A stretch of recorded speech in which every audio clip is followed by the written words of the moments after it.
Assalamualaikum warahmatullahi wabarakatuh. Di sini kami akan menjelaskan mengenai peranan mikroba dalam bidang kesehatan.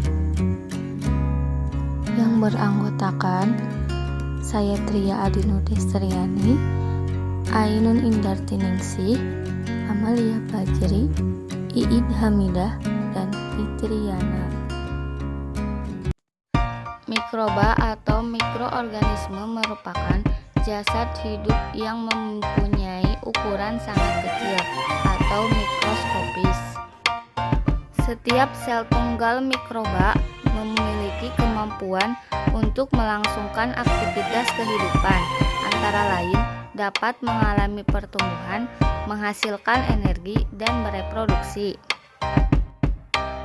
Mikroorganisme terlibat dalam segala proses di mikrobiologi kesehatan.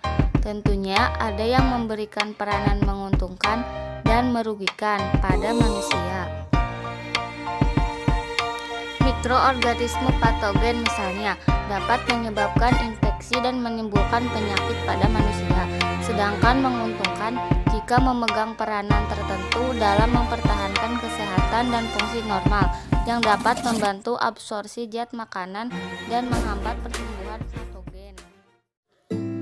Mikroba yang menguntungkan di bidang kesehatan diantaranya Escherichia coli dan Lactobacillus acidophilus.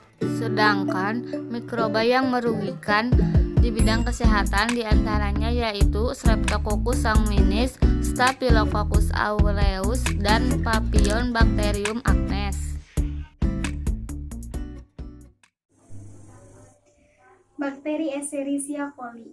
Bakteri Escherichia coli merupakan bakteri yang ditemukan pada usus besar manusia sebagai flora normal. Bakteri Escherichia coli secara normal berada di saluran pencernaan bagian bawah dan dapat berubah menjadi patogen jika jumlah dan perkembangbiakannya di dalam tubuh melebihi batas normal yang menyebabkan infeksi saluran primer pada usus, misalnya diare pada anak.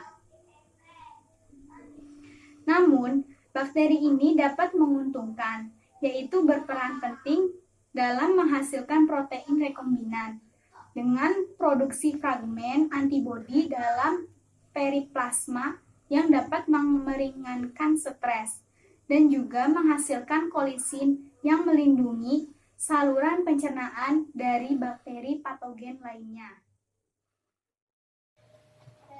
Pada kesempatan kali ini, saya akan membahas mengenai peranan mikroba yang menguntungkan dalam bidang kesehatan, yaitu pada bakteri Lactobacillus acidophilus.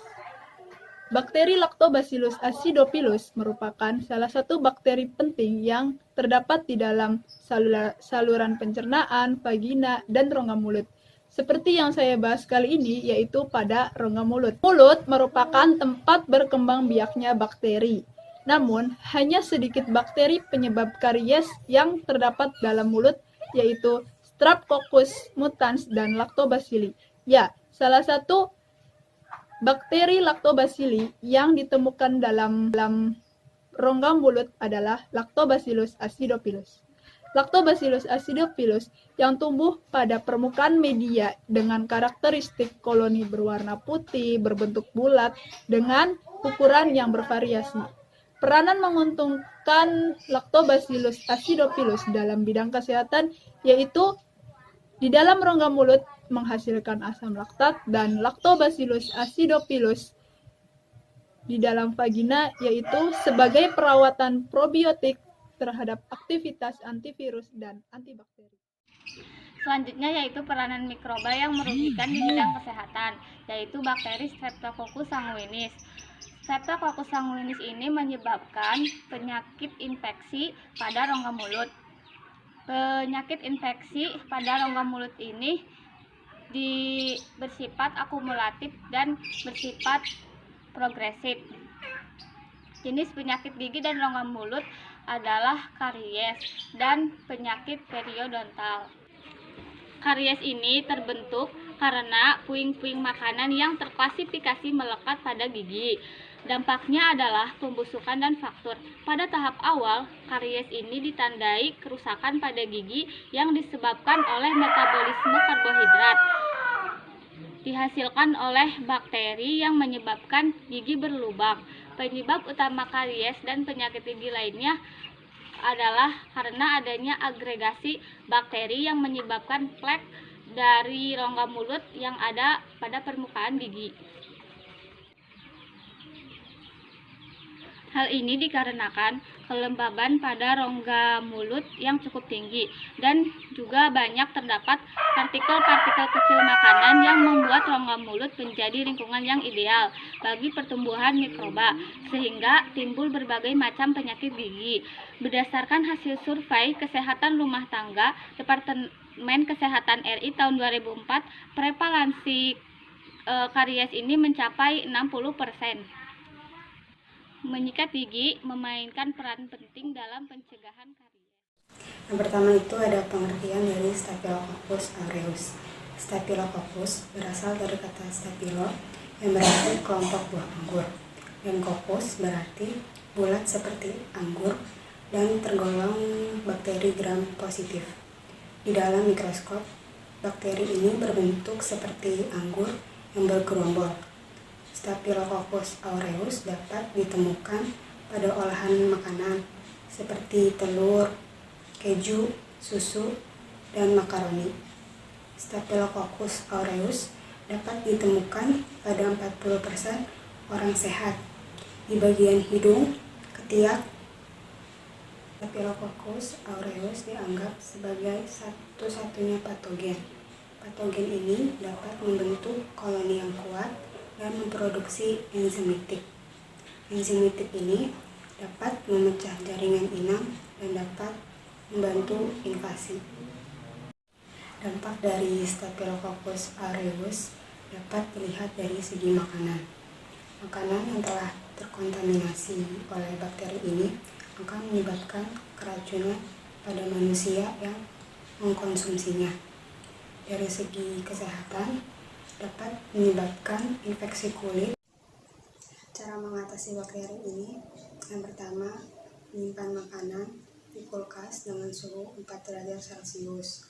Yang kedua, tidak mengkonsumsi makanan secara langsung.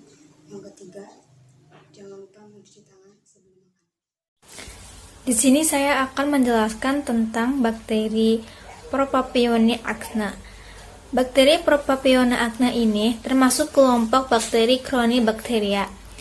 Bakteri ini termasuk flora normal kulit. Propionibacterium acna ini merupakan bakteri gram positif yang dapat menyebabkan infeksi pada kulit, yang salah satu infeksi pada jerawat yang disebut acna. Propionibacterium ini berperan pada patogenesis jerawat dengan menghasilkan lipase yang memecah asam lemak bebas daripada kulit. Propionibacterium acna ini yang merupakan bakteri jerawat yang memiliki pertumbuhan atau perkembangan yang relatif lambat. Mekanisme yang terjadinya jerawat adalah bakteri Propionibacterium acna termasuk stratum corneum dan stratum corneae dengan cara mengreaksikan bahan kimia yang menghancurkan dinding pori. Kondisi ini dapat menyebabkan inflamasi pada jerawat, asam lemak, dan minyak kulit tersumbat mengeras. Jika jerawat disentuh, maka inflamasi akan meluas sehingga padatan asam lemak dan minyak kulit yang mengeras akan membesar. Jika terus didiamkan, maka terjadi peradangan pada jerawat. Jerawat tidak hanya timbul di bagian wajah saja, jerawat juga bisa timbul di bagian punggung karena adanya kesetimbangan antara produksi minyak dengan keluarnya minyak ke permukaan kulit. Produksi minyak yang berlebihan di kelenjar sebasea jika tidak diiringi dengan pengeluaran yang baik akan menyebabkan minyak menumpuk, mengeras, dan menyumbat. Minyak menumpuk pada pori-pori akan menyebabkan bakteri itu mudah masuk ke permukaan kulit.